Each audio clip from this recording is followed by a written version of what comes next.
Welcome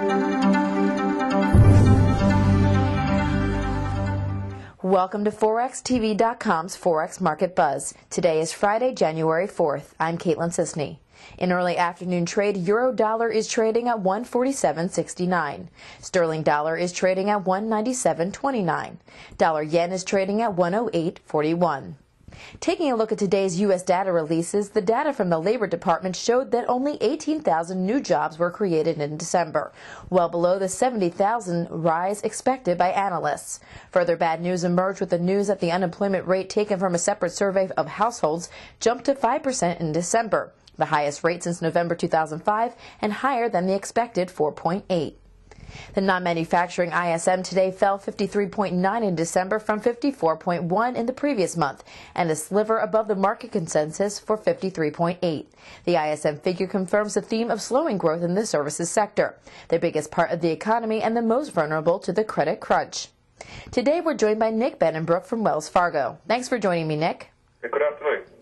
The dollar fell against the yen, touching one-month lows as U.S. employers added the fewest jobs in 4 years in December, suggesting the housing slump is spreading through the economy. Nick, what is your outlook for dollar-yen? Well, I think we might see in the very near term a little bit further weakness. One, as you mentioned, the bad payrolls report, a negative for the dollar. Also, the widespread weakness in equity markets and the market volatility that we've seen as well, tending to be a positive for the yen. So there I'd be looking for perhaps a revisit to the November or late October lows as far as the dollar-yen was concerned, just above 107. Now, Nick, the dollar also hit a one-month low versus the euro. What should traders expect from euro-dollar? Well, I think we might see pretty much relatively sideways trading, maybe some consolidation. It's interesting. We did see that spike in the euro, although the euro's actually eased a little bit in New York trading in the afternoon.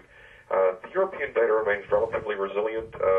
One thing that would suggest that we won't see extended euro gains or extended dollar losses is that a relatively pessimistic scenario is already priced in as far as the US is concerned, and I think that today's number is consistent with that, but maybe doesn't suggest even further weakness beyond those negative views already anticipated.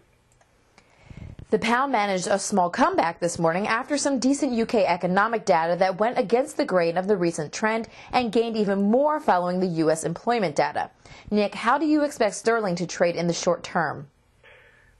In the short term, I'd still expect sterling to trade with a heavy tone. I mean, part of it was the fact that as you mentioned, the services survey was a little better than expected, and moreover, I think it was probably related to the US jobs report.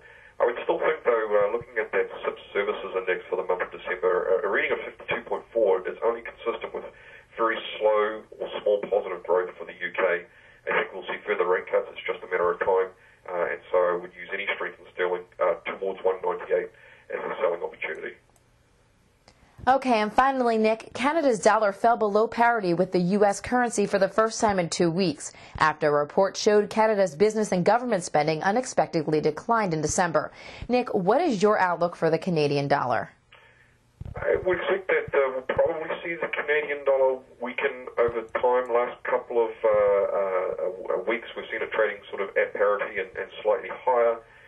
I think that we'll probably see it stay at parity for the time being. Because of these oil prices, which are close to $100 per barrel, eventually we'll see rate cuts and lower oil prices and rate cuts from the Bank of Canada, and I think we'll see the Canadian dollar soften over coming weeks. Great. Thanks for joining me, Nick. Thank you. That's all for today's edition of Forex Market Buzz. I'm Caitlin Sisney. Join us again later for PM Exchange right here on ForexTV.com.